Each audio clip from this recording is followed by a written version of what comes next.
அரசாங்கன்றது வானத்துல குச்சது இல்லை சார். மக்களால் மக்களுக்காக உருவாக்கப்பட்டது அரசாங்கம். அந்த அரசாங்கம் எப்ப வேணா மாறலாம். ஏன் அதுல இருக்க அதிகாரிகள் கூட மாறலாம்.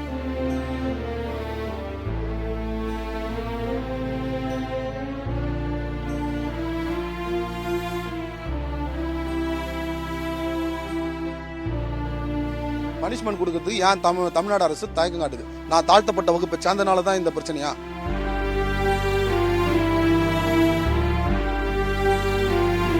அரசாங்கம் எனக்கு வேணாம். இவரை போயிட்டு வேற ஒருத்தவங்களை வர சொல்லுங்க, புது அரசாங்கம் வர சொல்லுங்க. என் பேர் கே பிரதீக்ஷா. நான் கேவிசிஆர்பிஎஃப்ல படிக்கிறேன், கிளாஸ் 7. எனக்கு ஃபஸ்ட்டு கால் அறுப்புன்னு ஹாஸ்பிட்டலுக்கு போனேன், எக்மோர் சில்ட்ரன்ஸ் ஹாஸ்பிட்டலுக்கு. அங்கே போனோடனே அட்மிட் பண்ணணுன்றாங்க. அது வரையும் தான் ஞாபகம் இருக்குது எனக்கு. அதுக்கப்புறம் எனக்கு எதுவுமே ஞாபகம் இல்லை, எல்லாம் அப்பா தான் சொல்லுவார். அதுக்கப்புறம் கால் அரிப்புன்னு போனோம், தப்பாக அங்கங்கே தான் எனக்கு அங்கங்கே தான் தெரியல, எனக்கு கால் கருப்பாயின்னு மயக்கமாக வரும். அவங்க போடுற இன்ஜெக்ஷனில் எல்லாத்துலேயும் ஒரு மாதிரி இருக்கும் எனக்கு. ஸோ அதனால நான் என்னன்னா, இந்த கவர்மெண்ட் எனக்கு வேணாம், இந்த அரசாங்கம் எனக்கு வேணாம். எனக்கு இந்த அரசாங்கம் எதுவுமே பண்ணலை, எந்த உதவியும் பண்ணலை. தப்பு பண்ணவங்க மேலே தான் அவங்க ஹெல்ப்பாக இருக்காங்களே தவிர எங்களுக்கு எதுவுமே பண்ணலை அவங்க. ஆப்ரேஷன் பண்ணி சிஎம்சி ஹாஸ்பிட்டலில் ஆப்ரேஷன், அது வராது, அது உயிரோட வராது, ஆப்ரேஷன் பண்ணணும் அப்படின்னாங்க. இந்த அரசாங்கம் எனக்கு வேணாம். இவரை போயிட்டு வேற ஒருத்தவங்களை வர சொல்லுங்க, புது அரசாங்கம் வர சொல்லுங்க. இந்த அரசாங்கம் எனக்கு வேணாம். சார், என் பேர் கோதண்டபாணி. நான் தமிழ்நாடு காவல்துறையில் பணிபுரிஞ்சு வந்திருக்கேன். என் குழந்தைக்கு 4 வருஷமா நான் போராட்டி இருக்கேன் சார். என்ன நடந்துச்சு முதல்ல ஸ்டார்ட்டா சொல்லுங்க சார். என் குழந்தைக்கு வந்து கால் அரிப்புன்னு சொல்லி எக்மோர் சில்ட்ரன்ஸ் ஹாஸ்பிட்டல் சென்னைக்கு வந்து என் குழந்தை அக்டோபர் 21, 2021 அன்றைய அரசு திராவிட மாடல் அரசு எட்டு வந்த குழந்தைக்கு கால் அரிப்பு ஏற்பட்டவுடனே இவங்க கிளாட்டுன்னு சொல்லி தவறலா கணிச்சிட்டாங்க.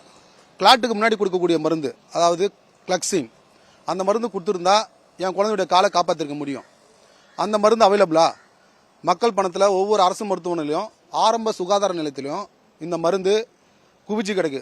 இந்த மருந்தை தப்பாக பயன்படுத்தின மருத்துவ அதிகாரிகள் மேலே நடவடிக்கை சொல்லி பல விண்ணப்பங்களும் பல போராட்டங்களும் பல விதமாக நான் பேசி பார்த்துட்டேன். டெல்லி வரையும் நான் கேட்டு பார்த்துட்டேன். நேஷனல் சைல்டு ரைட்ஸ் இதில் செவி சாய்க்காம நிற்கிறாங்க. இந்த திராவிட மாடல் அரசுக்கு உதவி செய்து வராங்க. அதனால் இந்த அரசு எனக்கு வேணான்னு சொல்லி மாற்று அரசு மூலமாக நான் தீர்வு கண்டுக்கிறேன்னு சொல்லி இதன் மூலம் கேட்டுக்கிறேன். அரசாங்கன்றது வானத்தில் குச்சது இல்லை சார். மக்களால் மக்களுக்காக உருவாக்கப்பட்டது அரசாங்கம். அந்த அரசாங்கம் எப்போ வேணா மாறலாம். ஏன் அதில் இருக்க அதிகாரிகள் கூட மாறலாம். இந்த பூமியில் நான் இருந்தாலும் சரி, மறைஞ்சாலும் சரி, என் பிள்ளைங்களுக்கு அப்பான்றது நிரந்தரமான ஒன்று. அந்த நிரந்தரமான ஒன்றுக்காக நடத்தக்கூடிய போர் போராட்டம் சார். இதில் என்னன்னா, நான் தமிழ்நாடு அரசின் கீழ் இருக்கக்கூடிய ஒரு மருத்துவத்துறை அமைச்சத்தின் கீழ் இருக்கக்கூடிய ஒரு அரசு எழும்பூர் குழந்தை நல மருத்துவமனை மற்றும் ராஜீவ்காந்தி அரசு பொது மருத்துவமனையில் சிகிச்சை பார்த்துட்டு நான் போயிட்டு ஆந்திராவில் போய் கேட்கட்டா, கர்நாடகாவில் போய் கேட்கட்டா, இல்லை தெலுங்கானாவில் போய் கேட்டா, இல்லை கேரளாவில் போய் கேட்கட்டா சார்? இங்கே இருக்கிற director, dean, director of the medical education, இவங்களால எந்த ஒரு பதிலும் சொல்றதுக்கு துப்பு இல்லை. அதுக்கப்புறம் எதுக்கு சார் தமிழ்நாடு மெடிக்கல் கவுன்சில்? என் குழந்தையோட கால் என் கருப்பாச்சு, எதனால கை கால் விழுந்துச்சுன்னு சொல்றதுக்கு எந்த ஒரு இதுவும் இல்லாமல் இருந்தா என்ன சார் பண்ணட்டும்?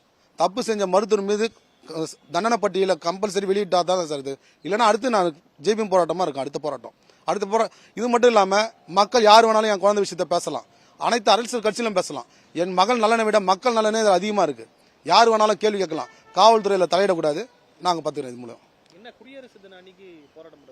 சார் நேஷனல் சைல்டு ரைட்ஸ் தானே சார். நேஷனல் சைல்டு ரைட்ஸ்ல அவங்க வந்து இது வந்து நடவடிக்கை இல்லாமல் இருக்கனால தானே சார் நான் மேல வரை தெரியப்படுத்தணும். அதுக்காக தான் குடியரசு தினத்தில் நான் முன்னெடுத்திருக்கோம்.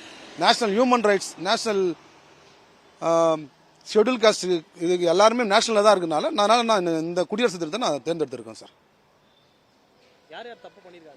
சார், தவறு செய்த அதிகாரிகளான the Egmore children's hospital director திருமதி Ezhilarasi retired and ICH doctors and RGGH dean present திரு பேரறிராஜன் அண்ட் வாஸ்குலர் டீம், இவர்களுக்கு தொழில் தர்மத்தை மேற்கொண்ட director of the medical education திருமதி சாந்தி மலர், இது இல்லாமல் இதில் ஒரு கமிட்டி குரூப்ஸ் ஒன்று இருக்குது சார்.